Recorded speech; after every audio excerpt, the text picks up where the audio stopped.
خوش آمدید کہتے ہیں آپ کے بعد پھر سیگمنٹ ہمارا صراط مستقیم معاشرے کے کسی ایک بھی پریویلنٹ مسئلے کی اس میں نشاندہی ہوتی ہے.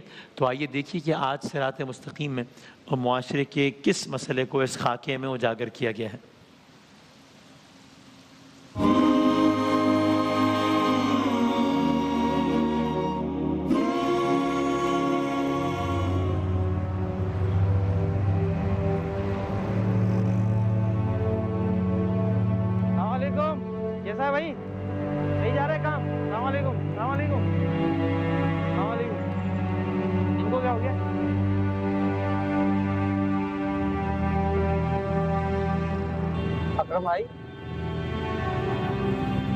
اکرم بھائی کیسے ہیں اکرم بھائی؟ اتنے دن ہو گئے اپنا چہرہ تک نہیں دکھایا آپ نے. خیریت تو تھی؟ کیا بتاؤں یار, تمہیں اپنی بھابھی کی طبیعت کا تو علم تھا. ہاں کیسی طبیعت ہے بھابھی کی؟ انتقال ہو گیا یار. انتقال ہو گیا؟ کیسے یار؟ پچھلے مہینے وہ مجھے اور بچوں کو چھوڑ کر ہمیشہ ہمیشہ کے لیے چلی گئی یار. انا للہ و انا الیہ راجعون. صبر رکھو اکرم بھائی, اللہ آپ کو اور ہمت دے گا. اب آپ نے ہی تو اپنے بچوں کو اس زندگی کی سختی سے بچانا ہے. ہاں یار, کہہ تو صحیح ہے. جو کچھ بھی جمع پونجی تھی وہ سب تمہاری بھابھی کے علاج پر خرچ ہو گیا. کچھ بچا نہیں ہے میرے پاس. اب تو یہ ہے کہ میں کافی دنوں سے بچوں کو 2 وقت تک کھانا بھی نہیں کھلا سکا ہوں. دعا کرو یار, مجھے کوئی کام مل جائے, آج میں بچوں کو پیٹ بھر کے کھانا کھلا سکتا ہوں.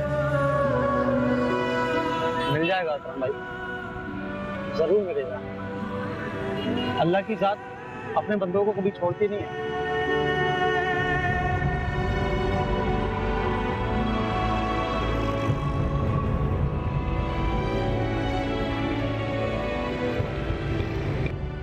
آ جاؤ. ایک یہ روم ہے, ٹھیک ہے؟ ساری دیواریں سارے رومز دیکھ لیے نا؟ جی جی, کوئی کمی نہیں رہنی چاہیے. نہیں بے فکر ہو جائیں آپ, کام ہی ہے یہ میرا. میں اوپر ہوں, کسی چیز کی ضرورت ہو آواز دے.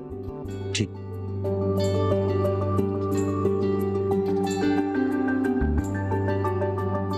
یا اللہ تیرا شکر ہے کہ تم نے آج مجھے کام دلا دیا.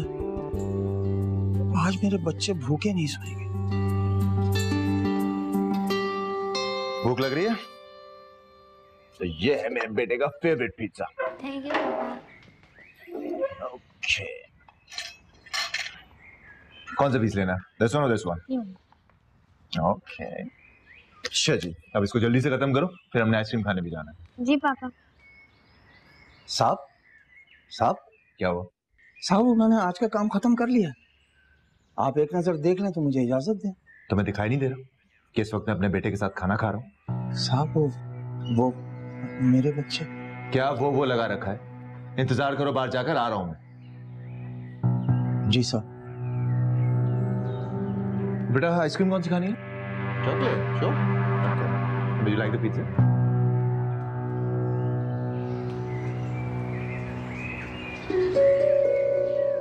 صاحب کیسا لگا آپ کو کام؟ ہاں بس ٹھیک ہے. کل آ جانا اور وہ باہر کی جو دیواریں رہتی ہیں وہ مکمل کر دینا. جی جی صاحب, بالکل. کھڑے کیوں ہو, جاؤ نا. صاحب آج کی اجرت.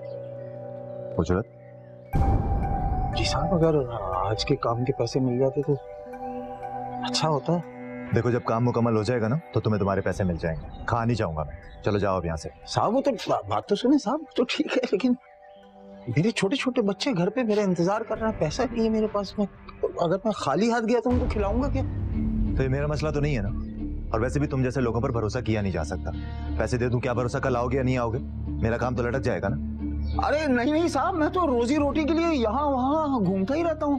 میں کل ضرور آؤں گا. تو کل ہی آگے کام مکمل کرنا, پیسے لے لینا. صاحب میرے بچے بھوکے. صاحب میرے بچے بھوکے, مجھے ان کے لیے کھانا لے کر جانا ہے. صاحب